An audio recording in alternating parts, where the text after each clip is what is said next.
I'm Representative Robert Pilot of the Ho-Chunk Nation, the people of the big voice. We've called this area home for thousands of years, but the beauty was created thousands of years before that. Let's travel back in time, way back, before Wisconsin was a state,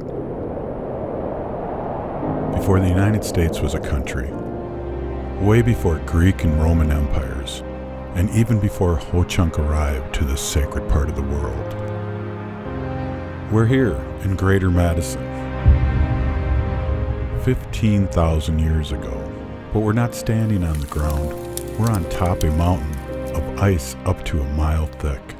This is the Wisconsin glaciation, and it covered most of Canada, the upper Midwest, and New England, but a thaw is on the horizon. Over the next 2,000 years, we will witness the big glaciers start to melt and retreat. Where we once stood on ice is now a large lake stretching from present-day Middleton to Stoughton.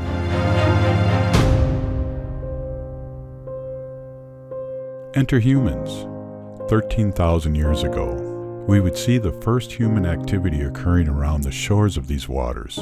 But the lakes hadn't divided yet, meaning distant ancestors of Ho-Chunk dwelled near a large, single water body later named Glacial Lake Yahara by geologists. But more change is coming. Moving to 10,000 years before present, we see water levels fall, separating into 4 current lakes and leaving shallow water marshes, including one that would later be turned into Lake Wingra. Along the area that the Ho-Chunk called Dearlove, which translates to 4 lakes, early surveyors document the Ho-Chunk producing over 3,000 bushels of corn annually in Old Turtle, 4 Lakes, and Broken Arm, now known as Middleton, Madison, and Monona. At the center of Dearlove, much like today, sits Lake Mendota, now known as the most studied lake in the world. The lake was once called Winneshiek Ominga, translating to where the person rests.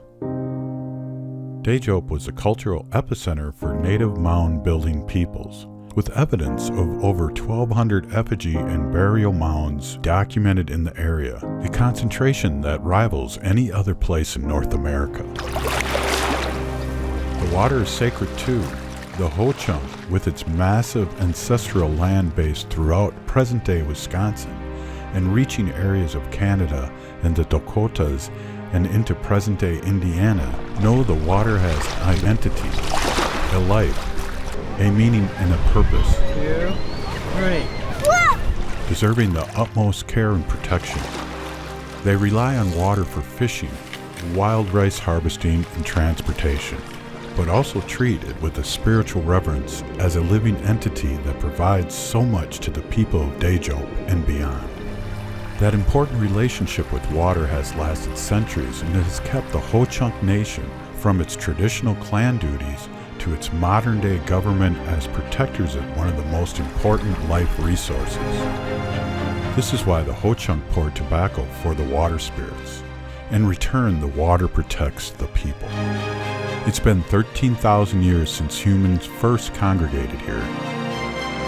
The future holds promise, but perhaps the past can offer lessons to how we develop relationships with our lands and waters. As we move forward to make our lakes better, we must also look back and draw upon the lessons learned from the Ho-Chunk, who knew the protection and reverence to the water would in turn lead to a thriving community.